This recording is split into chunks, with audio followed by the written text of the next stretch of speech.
Great troops, welcome to a brand new series. This is called NXT Back to Black and Gold, episode number 1. So, this is going to be the journey from the beginning of Black and Gold to, unfortunately, the final ever episode of Black and Gold. Now, I took this inspiration from Wrestling Bios, who has covered everything from the Monday Night Wars. So big shout out to him. So we have gathered inspiration to cover this series. Now, I will aim to try and get every episode I possibly can. So we are going to start from the very first episode. So we have an introduction from good old JR, who with his old heel goatee, which was pretty cool. He welcomes us to a new beginning and introduces the interim NXT general manager, which was the American Dream, Dusty Rhodes. God rest his soul. JR asks Dusty what he has in store tonight. Dusty does stumble a little bit, but he says there is going to be a lot of over-the-top excitement tonight. Jim Ross introduces to one of the new stars the show's debuting, and that is Bo Dallas. Video shows that Bo is a force in the ring. And he is now Uncle Howdy. And also was a part of the B team. And I love the B team, by the way. They were pretty cool. Him and Curtis Axel, who we'll get to very shortly. So opening match to kick off the brand new series. Bo Dallas going one-on-one with Rick Victor. Lock up the start into a side headlock by Victor. Dallas reverses into a hammerlock, then just gets reversed. William Regal was also on commentary, says that Rick Victor was the last man that came out of the famous Heart Dungeon and immediately sells him into a big-time player. Unfortunately, it never turned out that way, but we'll get to him later on. They exchange arm drags. Bo gets the better of it and drops a knee onto the dropped arm. Victor sends Bo into the corner, hits a right hand and then a chop onto Bo Dallas. Another uppercut followed by a chop. Bo turns into it and sends Victor into the corner. Then sends a back elbow a couple of times. Jim Ross and William Regal also sell Bo's potential temper. So later on in time, we will get to the issues with Bo Dallas. Bo sends Victor into the corner, and it's a running clothesline, then gets a hip toss, sends Victor into ropes and hits a lovely power slam. Bo then gets momentum from the crowd and hits a spear and gets the 1, 2, 3. So yeah, that was the first ever match of the new reboot Black and Gold. At the top of the stage, a dude named Riley Pierce wants to interview Bo. Bo said he came to NXT with a game plan, and right there, we just saw that plan executed. This is just the beginning, and he wants people backstage to remember this smile, because not the last time you will see it. He wants us to keep watching, because we will know Bo, and that we will Bo leave. God, these are good times, man. Afterwards, we get a preview of Seth Rollins, a young Seth Rollins. Makes a point, but he's going to break the mold, and the change that we've been waiting for. Remember, he was previously known as Title Black on the independent scene. Remember, this is true. Seth Rollins actually wanted to be named Title Black, but they wouldn't let him, so they have to change it to Seth Rollins. But hey, it doesn't matter. It's still fucking awesome. Next up, we'll get Antonio Cesaro, aka Claudio Castagnoli, showing up. Amazing. Miss Claudio. I wish he was back in WWE, but he's now in the Death Rise in AEW. But anyway, we'll get to that later on. We get the glorious music of Damien Sandow. God, these are good times. And it appears that he's enlightened us. He begs our indulgence, and his opponent, Jason Jordan, is already in the ring. Damien introduces himself as a small crown Watts him. Why? I hate the watch hand. I love you, Stone Cold, but come on. Sucks. Sets in bad form that he's paid against an unworthy opponent, and it looks like he's walking away from this one. He said he will demean himself from engaging this ignoramus this evening. He does it for the benefit of all of us. And then we get a look at the Ascension. Man, these dudes were so pissed up, man. Man, oh God, oh my. Ascension. They have the capability of being the best tag team in WWE, but they got botched. Next up, the Ascension face Mike Dalton and CJ Parker, aka Juice Robinson, who's now in AEW. Cameron Parker to start. Cameron shoots for the legs and hits him right. Carmen knocks Dalton off the apron and sends Parker into the corner. Tags in Connor and hits some stomps into the corner. Tag back to Cameron and he does the same. Another tag to O'Brien as he drags CJ into the center of the ring. Tags in again to Victor. And there's a trade elbows. It hits an odd finish, and then Connor hits with a flapjack. Jim Ross called it the downcast. Connor picks up the win with a 1, 2, 3. We get a commercial like sort of break. And we get a Blair Witch type character for Bray Wyatt. My God. Bray Wyatt. God, how I miss that dude so much. Backstage, we've got a familiar face in Derek Bateman. Went on to be known as EC3. He's looking for Johnny Curtis, Fandango, who's recently just retired, so I wish Johnny Curtis a very happy retirement. Meets him in the bathroom.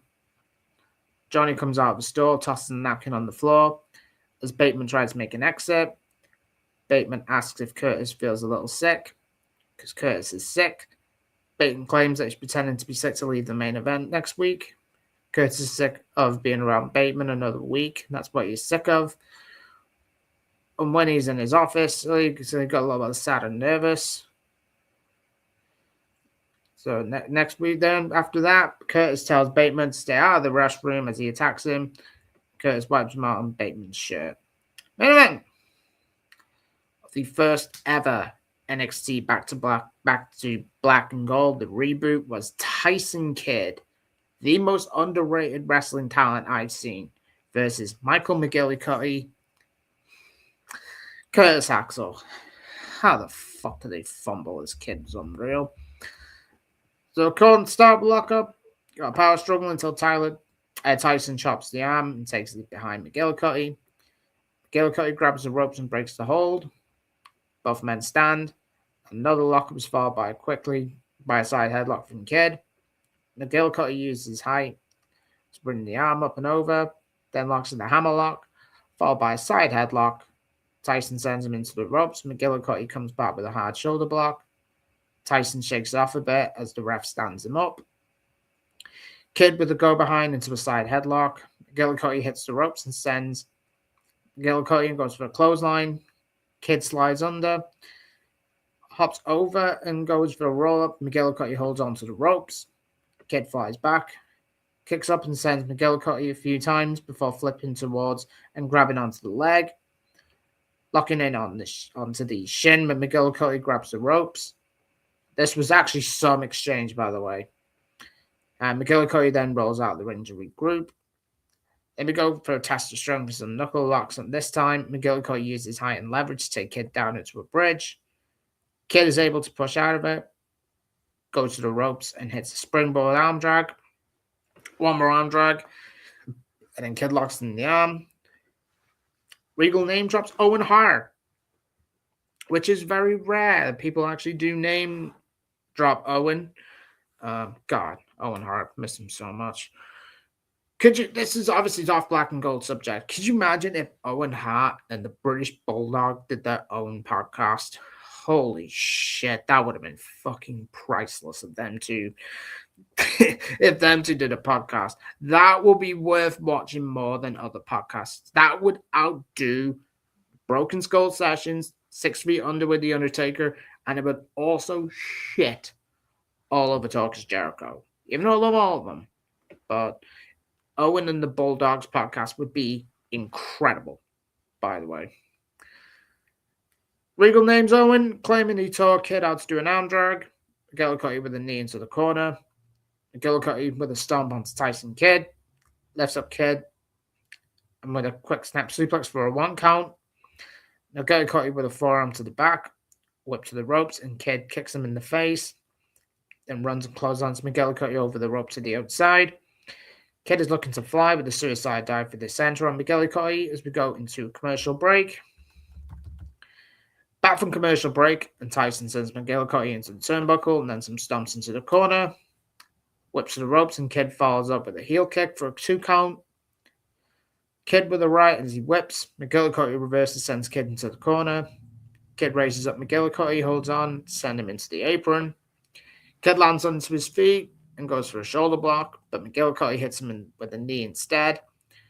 Neckbreaker through the ropes from McGillicuddy for a 2 count. Uses the forearm, rubs it against Kid's ear and face. McGillicuddy sends Kid to the corner.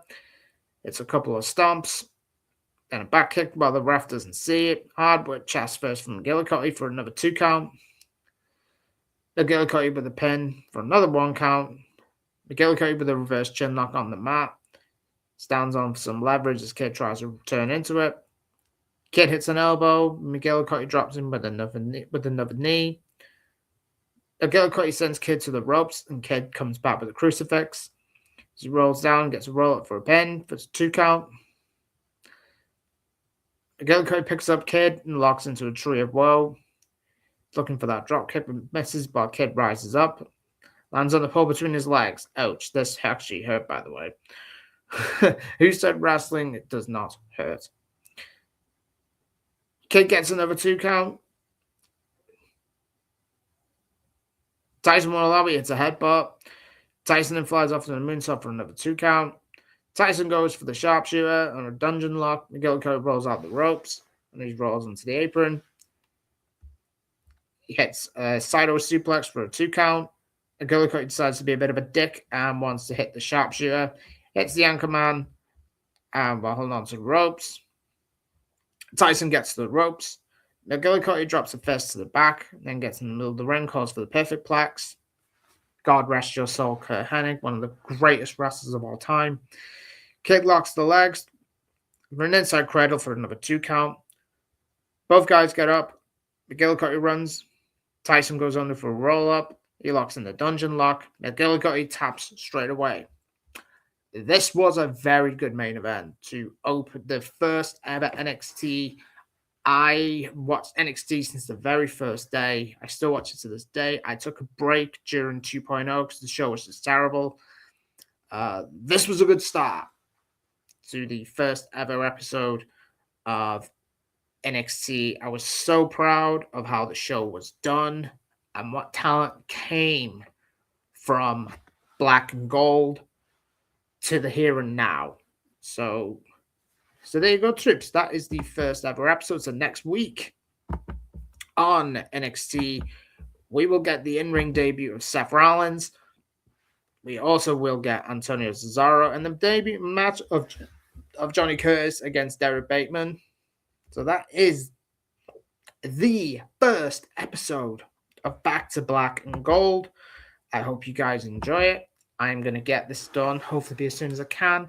This could take a long time for me to do, obviously due to time constraints, but we will do our absolute best. Episode 1 is up. Hit that like and subscribe button, and I will try and get every episode out for you to the final day when Black and Gold closes its doors. Now, if this series becomes very popular, I might do 2.0.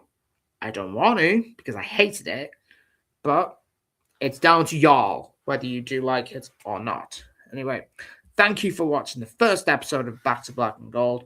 I'll see you all next time. And also, take care, show some love. See you next time.